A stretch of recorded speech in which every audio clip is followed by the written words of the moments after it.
நேரில் அடுத்ததாக தமிழக பகுதிகளில் இருந்தும் எமது செய்தியாளர்கள் வாக்கு எண்ணிக்கை மையங்களிலிருந்து அளிக்கும் முன்னணி நிலவரங்களை தற்போது பார்க்கலாம். தஞ்சை செய்தியாளர் அலெக்ஸிடம் பேசும். வணக்கம் அலெக்ஸ், தஞ்சையில் இருக்கக்கூடிய வாக்கு எண்ணிக்கை மையத்தில் இருக்கிறீங்க. அங்க இருக்கக்கூடிய கள நிலவரம் என்ன அலெக்ஸ்? தஞ்சை நாடாளுமன்ற தொகுதியில் பதிவான வாக்குகள் தஞ்சை குந்தவை நாச்சியார் அரசு பெண்கள் கல்லூரியில் தற்பொழுது எண்ணப்பட்டு வருகிறது. அதாவது திருவையாறு, தஞ்சாவூர், ஒரத்தநாடு, பட்டுக்கோட்டை, மன்னார்குடி, பேராவூரணி ஆகிய 6 சட்டமன்ற தொகுதிகளுக்கு தனித்தனியாக கீழ்த்தளத்தில் 3 சட்டமன்ற தொகுதிகளும் மேல் தளத்தில் 3 சட்டமன்ற தொகுதிகளும் 6 சட்டமன்ற தொகுதிகளுக்கு ஒவ்வொரு தொகுதிக்கும் 14 மேசைகள் அமைக்கப்பட்டு 84 மேசைகளில் வாக்கு எண்ணும் பணிகள் நடைபெறுகிறது. தற்பொழுது தஞ்சை குந்தவை நாச்சியார் மகளிர் கல்லூரியில் தஞ்சை நாடாளுமன்ற தொகுதியில் பதிவான தபால் வாக்குகள் எண்ணும் பணி தொடங்கப்பட்டுள்ளது. 14 அதாவது போட்டியிடக்கூடிய வேட்பாளர் கணக்குப்படி அந்த மேசைகளில் அந்த தபால் வாக்கு பதிவானவை தற்பொழுது அவை பிரித்து வரிசையாக அடுக்கப்பட்டுள்ளது. சற்று நேரத்தில் அந்த தபால் வாக்குகள் எண்ணிக்கை தொடங்குகிறது. அலெக்ஸ், அங்க இருக்கக்கூடிய பாதுகாப்பு ஏற்பாடுகள் எந்த அளவிற்கு இருக்கிறது அலெக்ஸ்? தஞ்சை நாடாளுமன்ற தொகுதி வாக்கு எண்ணிக்கை நடைபெற குந்தவை நாச்சியார் அரசு மகளிர் கல்லூரியில் வாக்குப்பெட்டிகள் வைக்கப்பட்ட அன்றையிலிருந்து 3 அடுக்கு போலீஸ் பாதுகாப்பு போடப்பட்டிருந்தது. தற்பொழுது 2 நாட்களுக்கு முன்பு இருந்து சென்னையை போல் பிற மாவட்டங்களான தஞ்சை மாவட்டத்தில் 5 அடுக்கு போலீஸ் பாதுகாப்பு போடப்பட்டுள்ளது. ஆகவே காலையில் வாக்கு எண்ணிக்கை மையத்திற்கு வந்த முகவர்கள் மற்றும் வேட்பாளர்கள் அனைவருமே தீவிர சோதனைக்கு பிறகே உள்ளே அனுமதிக்கப்பட்டனர். இதே போல் செய்தியாளர்களும் தீவிர சோதனைக்கு பிறகே உள்ளே அனுமதிக்கப்பட்டனர். அந்த கல்லூரிக்கு வெளி பிரகாரம் பாத்தீங்கன்னா அந்த மகளிர் கல்லூரிக்கு வரக்கூடிய சாலை முழுவதும் ஏராளமான போலீசார் குவிக்கப்பட்டுள்ளனர். அந்த பகுதியில் பொதுமக்கள் யாரும் செல்ல அனுமதிக்கவில்லை. இரு புறத்திலும் மட்டுமே கட்சியினர் தற்போது நின்று கொண்டு தேர்தல் முடிவுகள் கேட்பதற்கு ஆர்வமாக அங்கு குவிந்திருக்கிறார்கள். கண்டிப்பாக அலெக்ஸ், அங்க இருக்கக்கூடிய தொண்டர்கள் பிரதானமான கட்சிகளோட பிரமுகர்கள் அங்க இருக்காங்களா அலெக்ஸ்? அவங்க கிட்ட பேசுறீங்க, அவங்களுடைய கருத்துக்கள் என்பது என்னவாக இருக்கிறது இன்றைய தினத்தில்? தஞ்சை நாடாளுமன்ற தொகுதியில் போட்டியிடக்கூடிய அதிமுக வேட்பாளர் பரசுராமன் காலை 7 மணி அளவிலே இப்ப தற்பொழுது வாக்கு எண்ணும் மையத்தின் உள்ளார அவர் இருக்கிறாப்ல. திமுக போட்டியிடக்கூடிய TR பாலும் தற்பொழுது இந்த வாக்கு எண்ணும் மையத்திற்கு வெளியாக தொண்டர்கள் மத்தியில் அவர் நின்று கொண்டிருக்கிறார்.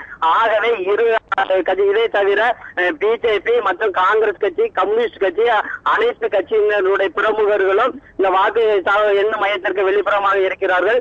ஆகவே தஞ்சை வாக்குச்சாவடி என்னும் மையத்தினானது அனைத்து கட்சியினரும் தற்பொழுது குவிந்திருப்பதால் அவர்கள் தங்களுடைய வாக்கு தங்கள் கட்சிக்கு என்ன வாக்கு பதிவாயிருக்கிறது, எந்த இடத்தில் இருக்கிறோம், நாம வெற்றி பெறக்கூடிய வாய்ப்பு இருக்கிறதா என்பதை கேட்பதற்காக மிகவும் ஆர்வமாக தற்பொழுது நின்று கொண்டிருக்கிறார்கள். கண்டிப்பாக அலெக்ஸ், தற்போதைய தகவல்களுக்கும் மீண்டும் நன்றி அலெக்ஸ். மீண்டும் உங்களை தொடர்பு கொள்கிறோம். நன்றி பிரகாஷ். இல்லை, தஞ்சையை தொடர்ந்து எமது கோவை மாவட்ட செய்தியாளர் சுஜயிடம் வாக்கு எண்ணிக்கை மையத்தில் அவர் அளிக்கக்கூடிய தகவல்களை கேட்கலாம். வணக்கம் சுஜய். வாக்கு எண்ணிக்கை மையத்தில் இருக்கக்கூடிய தற்போதைய கள நிலவரம் என்ன சுஜய்? அதாவது கோவையில் இருக்கக்கூடிய அரசு தொழில்நுட்ப கல்லூரியில தான் இப்போ இங்க வாக்கு எண்ணிக்கை தொடர்ந்து நடைபெற்று வருது. அது வாக்கு எண்ணிக்கை பாத்தீங்கன்னாக்கா மொத்தம் கோவையில் இருக்கக்கூடிய 6 சட்டமன்ற தொகுதிகளுக்கும் தனித்தனியா 6 டேபிள்கள் போட்டு, அதாவது 6 அறைகள், அந்த 6 அறைகள்லயும் 14 டேபிள்கள் போட்டு அதுல வாக்கு எண்ணும் பணியை துவங்க இருக்கிறாங்க. அதுல குறிப்பா பாத்தீங்கன்னா தற்போதுதான் தபால் ஓட்டுகள் எண்ணிக்கை சரியாக ஒரு 8 மணிக்கு துவங்கப்பட்டது. அது கோவையில பாத்தீங்கன்னா 2776 தபால் ஓட்டுகள் பதிவாகிருக்கு. அவற்றை எண்ணி அவர்கள் முடிவு சொல்வதற்கு எப்படி இருந்தாலும் 9 மணிக்கு மேல ஆய்வு போல் தோன்றுகிறது. இருந்த போதுமே இப்போ இந்த வாக்கு எண்ணிக்கை அந்த இடத்துல மட்டும், அதாவது அரசியல் தலைவர்கள், MP, MLA இவங்க யாரும் உள்ளே அனுமதிக்கப்படுறதில்லை. கண்டிப்பா வேட்பாளர்களும் அவங்களோட கட்சிக்காரங்களும் மட்டும்தான் இருக்கணும்னு சொல்லிக்கிறதுனால முக்கியமான விஐபிகள் யாருமே வாக்கு எண்ணும் மையத்துக்கு வர முடியாம இருக்குது. சுஜய், ஒட்டுமொத்தமாக பாதுகாப்பு ஏற்பாடுகள் என்பது எந்த அளவுக்கு அங்க அந்த பகுதியில் பலப்படுத்த இருக்கிறது சுஜய்? அதாவது கோவையை பொறுத்த அளவுக்கு 3 அடுக்கு பாதுகாப்பு இந்த வாக்கு எண்ணும் மையத்துக்கு போட்டிருக்காங்க. அது மட்டும் இல்லாம அங்கிருந்து ஒரு 200 மீட்டருக்கு தள்ளி, அதாவது சாலை தடுப்புகள் அமைக்கப்பட்டு அங்க போக்குவரத்து மாற்றமும் உண்டாக்கி இருக்கிறாங்க. அது மட்டும் இல்லாம 3 அடுக்கு பாதுகாப்பு பண்ணியிருக்காங்க. மேலும் இந்த மெட்டல் டிடெக்டர் கருவியெல்லாம் பொருத்தி அதை போகும்படியான ஒரு ஏற்பாடுகள் எல்லாம் செஞ்சிருக்கிறாங்க. அது மட்டும் இல்லாம இந்த வாக்கு எண்ணும் இடத்துல அந்த அதிகாரிகளை யாரும் துன்புறுத்தாத வகையில் இருக்கிறதுக்காக இரும்பு கூண்டுகள் அமைக்கப்பட்டிருக்கிறது. அந்த இரும்பு கூண்டுகளுக்கு உள்ளே இருந்து அந்த அதிகாரிகள் வாக்கு எண்ணும் பணியை நடத்துவாங்க. இந்த கட்சிக்காரர்கள், அதாவது கட்சி ஏஜென்ட்டுகள் அவங்க எல்லாம் அந்த கூண்டுக்கு வெளியே இருந்து அவங்களுடைய கருத்துக்களை தெரிவிப்பாங்க. அந்த மாதிரியான ஒரு பாதுகாப்பு ஏற்பாடு செய்யப்பட்டிருக்கிறது. 6 சட்டமன்ற தொகுதிகள் உள்ளடக்கிய வாக்கு எண்ணிக்கை தற்போது போய்கொண்டிருப்பதாக நீங்கள் கூறும் தகவல்கள். சுஜய், அங்க இருக்கக்கூடிய தொண்டர்கள், அந்த கட்சி பிரமுகர்கள் அங்க இருக்காங்களா? அவங்க கிட்ட பேசுனீங்க, அவங்களுடைய தற்போதைய மனநிலைமை என்பது எப்படி இருக்கிறது சுஜய் ஆனந்த்? அதாவது கோவையை பொறுத்தளவுக்கு இங்க இருக்கக்கூடிய கட்சிகள்ல வந்து மிகவும் கடும் போட்டி நிலவக்கூடிய சூழ்நிலை தான் இருக்குது. இருந்தாலுமே எல்லா கட்சிக்காரங்களும், அதாவது முன்னணி கட்சியை சேர்ந்தவங்க அனைத்து பேருமே அவங்க வந்து தங்களுடைய வெற்றி உறுதி செய்யப்பட்டதா அவங்களுடைய கருத்துக்களை பரிமாறிக்கிறாங்க. அதாவது அந்த வாக்கு மையத்துக்கு வெளியில தான் வந்துட்டு அதிகமான மக்களும் திரண்டு இருக்கிறாங்க. அதுல எல்லா கட்சி சேர்ந்தவங்களுமே இருக்கிறாங்க. மேலும் உள்ளுக்குள்ள சில பேர், அதாவது இந்த ஏஜென்ட்கள் மட்டுமே தான் உள்ள அனுமதிக்கப்பட்டிருக்கிறாங்க. அதிலும் குறிப்பா பாத்தீங்கன்னா இங்க இருக்கக்கூடிய எம்எல்ஏ எம்பி அந்த மாதிரியான ஆட்கள் யாருமே உள்ள அதாவது விஐபிகள் யாருமே அனுமதிக்கப்படல. வெறும் வேட்பாளர்கள் மற்றும் அந்த கட்சிக்காரங்க மட்டும் தான் உள்ள அனுமதிக்கப்பட்டிருக்கிறாங்க. நன்றி சுஜய், நீங்கள் வழங்கிய தகவலுக்கு நன்றி. மீண்டும் அடுத்த முடிவுகளோடு உங்களை தொடர்பு கொள்கிறோம் சுஜய் ஆனந்த். நன்றி. வாக்கு எண்ணிக்கை நெல்லையில் உள்ள மையத்தில் இருக்கும் எமது செய்தியாளர் முத்துக்குமாரசாமி தரும் நேரடி தகவல்களை இப்போது பார்க்கலாம். வணக்கம் முத்துக்குமாரசாமி. வணக்கம். சொல்லுங்க, அங்க இருக்கக்கூடிய தகவல்கள் சொல்லுங்க. கள நிலவரம் என்ன, தபால் ஓட்டுகள் எண்ணப்பட்டிருக்கிறதா சொல்லுங்க.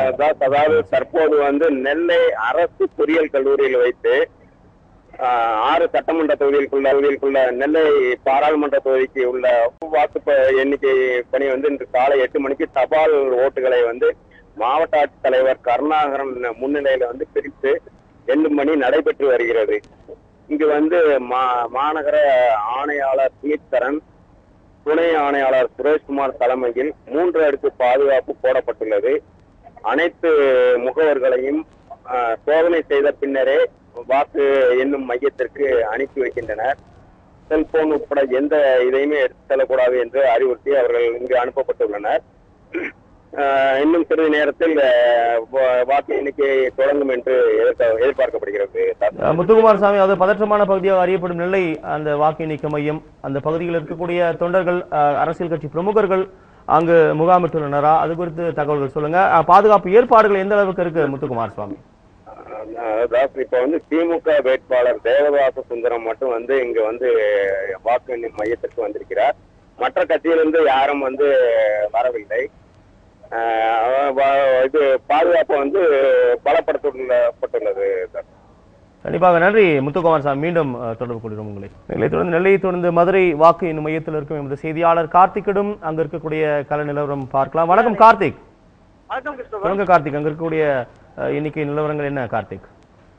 மதுரை மாவட்டத்தை பொறுத்த வரைக்கும் வாக்கு எண்ணிக்கை வந்து மதுரை மருத்துவக் கல்லூரியில் வந்து துவங்கியுள்ளது. காலை 8:30 மணிக்கு துவங்கிய வாக்கு எண்ணிக்கை தற்போது நடைபெற்று வருகிறது. கிறிஸ்டோபர், கார்த்திக், பாதுகாப்பு ஏற்பாடுகள் போன்ற விஷயங்கள் எப்படி இருக்கு? குறிப்பாக மதுரை மிக மிக முக்கியமாக ஒரு நாடாளுமன்ற தொகுதியாக கண்டறியப்படக்கூடிய ஒரு பகுதி. அங்க இருக்கக்கூடிய தொண்டர்கள், அரசியல் கட்சி பிரமுகர்கள்லாம் அந்த பகுதியில் இருக்காங்களா? இந்த அளவுக்கு இருக்கு அங்க இருக்கக்கூடிய ஏற்பாடுகள் கார்த்திக்?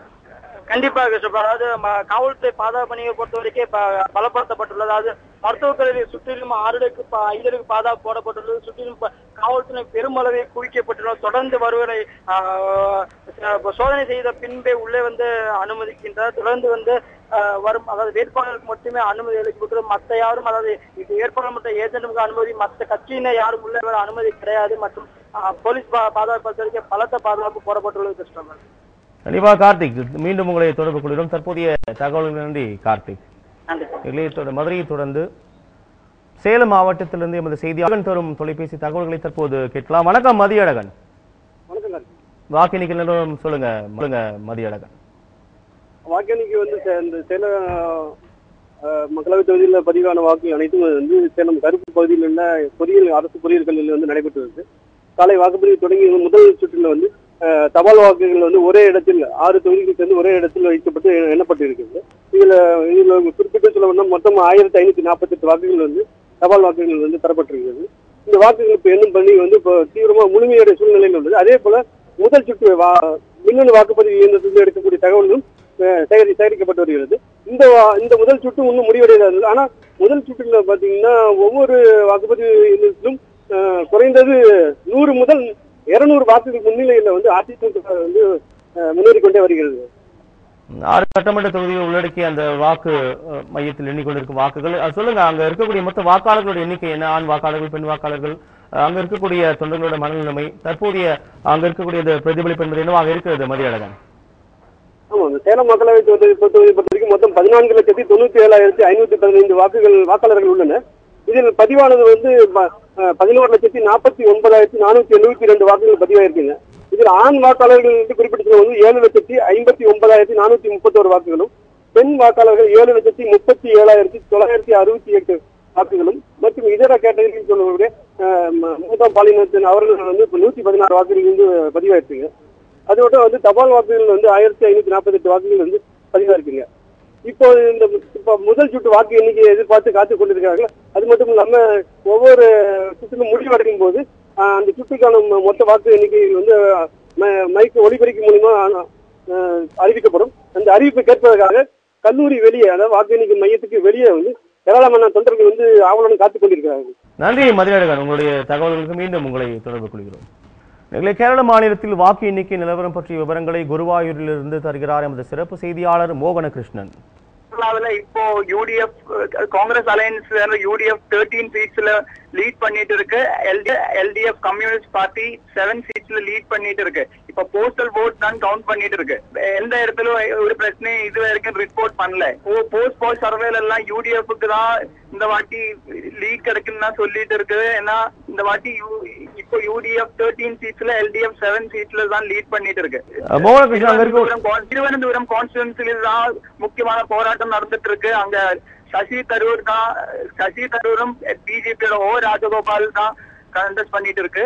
அங்க சசி தரூர் இப்போ 400 votes லீட் பண்ணிட்டு இருக்கு. மோகனகிருஷ்ணன், அங்க இருக்கக்கூடிய செக்யூரிட்டிஸ் எப்படி இருக்கு? பாதுகாப்பு ஏற்பாடுகள் எந்த அளவுக்கு இருக்கு மோகனகிருஷ்ணன்? பூத்ல செக்யூரிட்டி எல்லாம் நல்லாதான் இருக்கு. இதுல இருக்கு எந்த இடத்துல ஒரு பிரச்சனையும் ரிப்போர்ட் பண்ணல. பீஸ்ஃபுல்லா கவுண்டிங் நடந்துட்டு இருக்கு எல்லா இடத்துலயும். ஃபர்தர் இன்ஃபர்மேஷன்ஸ் எப்போ வரும் மோகனகிருஷ்ணன்? எல்டிஎஃப் இப்போ 7 சீட்ல தான் லீட் பண்ணிட்டு இருக்கு. யூடிஎஃப் இப்போ 13 சீட்ல தான் லீட் பண்ணிருக்கு. இந்த எலெக்ஷன் சீஃப் மினிஸ்டர் உம்மன் சாண்டிக்கு ரொம்ப இம்பார்ட்டன்ட் தான். ஏன்னா அவங்க தான் ஃபுல் ரெஸ்பான்சிபிலிட்டி எடுத்திருக்கு. இந்த வாட்டி யூடிஎஃப்க்கு ஒரு சீட் கம்மியானா கூட சீஃப் மினிஸ்டர் உம்மன் சாண்டிக்கு நிலைமை ரொம்ப மோசமாயிடும். கேரளாவிலிருந்து நீங்கள் வழங்கிய பல்வேறு தகவலுக்கும் நன்றி. மீண்டும் உங்களை தொடர்பு கொள்கிறோம் மோகனகிருஷ்ணன். நீங்களே மகாராஷ்டிரா மாநிலத்தில் வாக்கு எண்ணிக்கை நிலவரம் பற்றிய விவரங்களை மும்பையின் ஆண்டாபில் பகுதியில் இருந்து தருகிறார் எமது சிறப்பு செய்தியாளர் விஜயகுமார். அவரோடு பேசலாம். வணக்கம் விஜயகுமார். வணக்கம் சார். இந்த வாக்கு எண்ணிக்கை நிலவரம் என்ன? மும்பை பகுதியில் இருக்கீங்க, சொல்லுங்க விஜயகுமார். சார், இது வந்துட்டு முக்கியமான தொகுதி 7 தொகுதி இருக்கு மும்பைல. அதுல வந்துட்டு north west, north east, north general, south general, south. இப்ப நான் பேசிட்டு இருக்கிறது வந்து சவுத் ஜெனரல் பேசிட்டு இருக்கேன். சவுத் ஜெனரல் வந்துட்டு காங்கிரஸ்ல வந்துட்டு காங்கிரஸ் தான் அதிகமா ஜெயிக்கும்னு சொல்லிட்டு ஒரு நிலைப்பாடு இருக்குது. என்னன்னா அது வந்துட்டு இந்துக்களுக்கு வந்துட்டு 30% ஓட்டு இல்லை அப்படின்னு சொல்லிட்டு ஒரு ஓட்டு போட்ட அன்னைக்கே வந்துட்டு நிறைய ப்ராப்ளம் இருந்தது. அவங்களுக்கு வந்துட்டு ஓட்டு இல்லை, அதனால வந்துட்டு பாதி பேர் ஓட்டு போடவே இல்லை. ஓட்டு ஐடி இருந்தும் ஓட்டு போட முடியல அவங்களால. அதனால வந்துட்டு நிறைய பேர் வந்துட்டு போலீஸோட சண்டை போட்டவங்க எல்லாம் கூப்பிட்டு போய் போலீஸ் ஸ்டேஷனுக்கு கூப்பிட்டு போயிட்டு அவங்கள திரும்ப ஒரு 1/2 மணி நேரம் உட்கார வச்சு திரும்ப அனுப்பிச்சு வச்சாங்க. இது போக வந்துட்டு ஏக்நாத் கேக்வாடுன்னு சொல்லிட்டு காங்கிரஸ் நிற்கிறாரு. ஆதித்யா சிரோட்கர்ன்றது சிவசேனா கட்சிக்கு நிற்கிறாரு. விஜயகுமார், மும்பையில் மிக முக்கியமான பிரமுகர்கள் போட்டியிடும் தொகுதியிலிருந்து நீங்கள் வழங்கிய பல்வேறு தகவல்கள் நன்றி விஜயகுமார். மீண்டும் உங்களை தொடர்பு கொள்கிறோம்.